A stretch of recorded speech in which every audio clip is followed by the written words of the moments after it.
Hi, I'm Tina Goodwin. I'm a dietitian here in Saipan.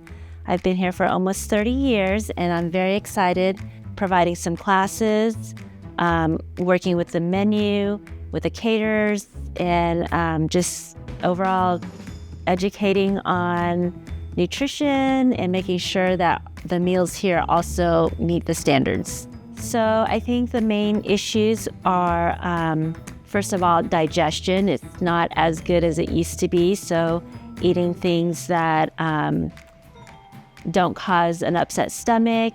And when we talk about that, also really paying attention to food safety and making sure the food is safe, cooked through, good quality food.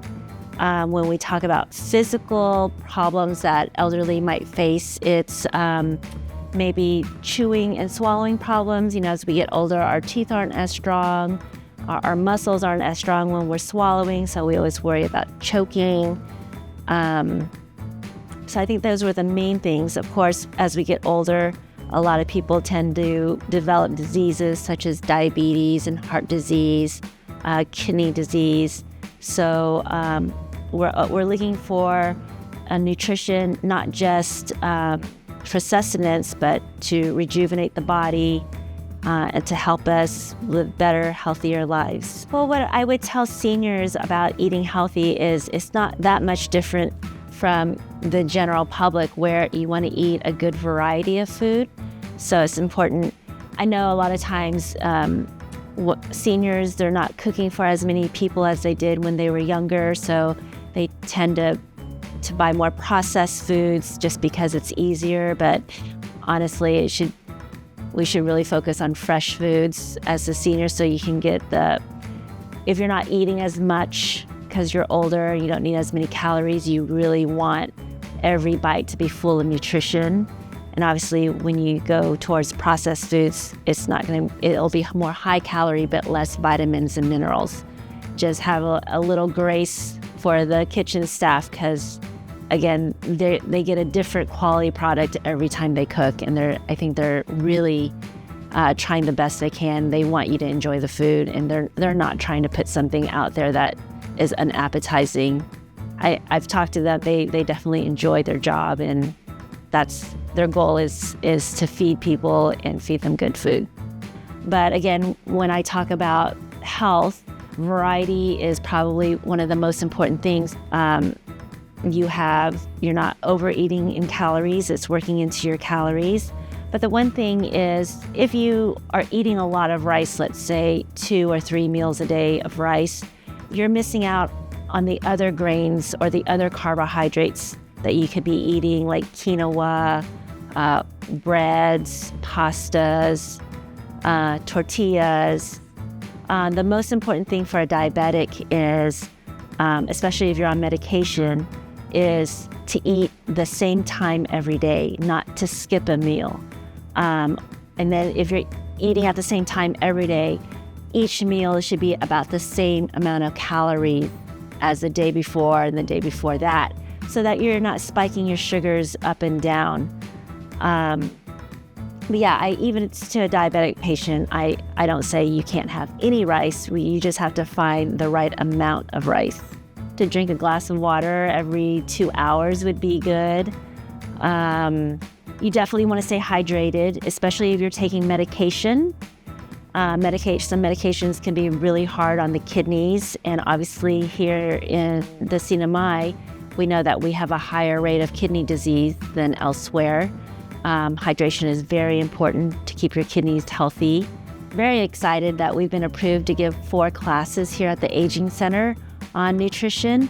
And so I would really like to give more in-depth information on what to eat, how to stay healthy, but I want everyone to calculate their BMI, because there's been a lot of research showing that if you're at a certain BMI, you're healthier and you have lower risk to these chronic diseases. So we'll definitely figure out everyone's BMI and go from there.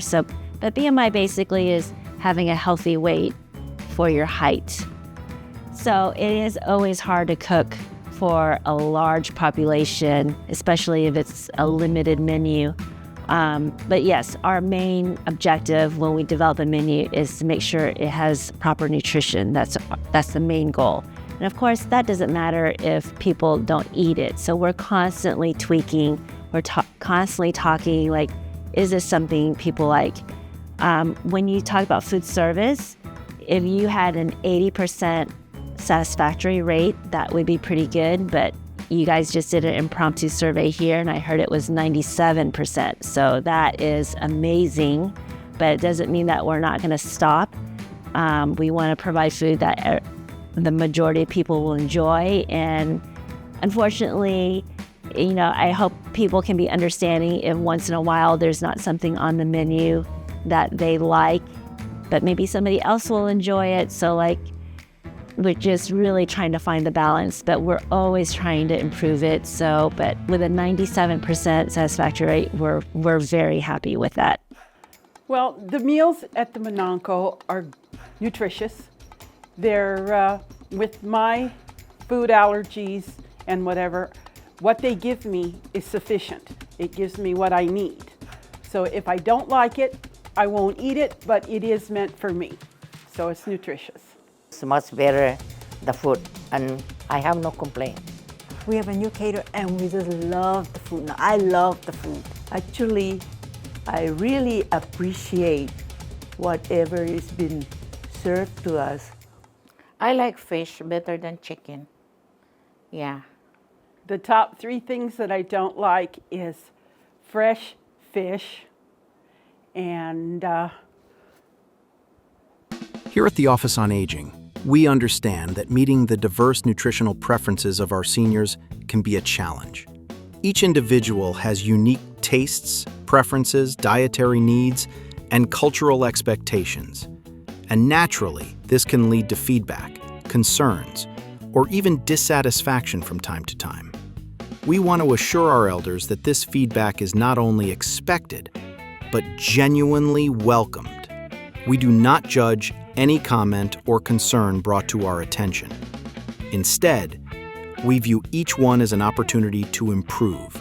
Every piece of feedback helps us refine and strengthen our nutrition program, ensuring it evolves to better serve our manåmko.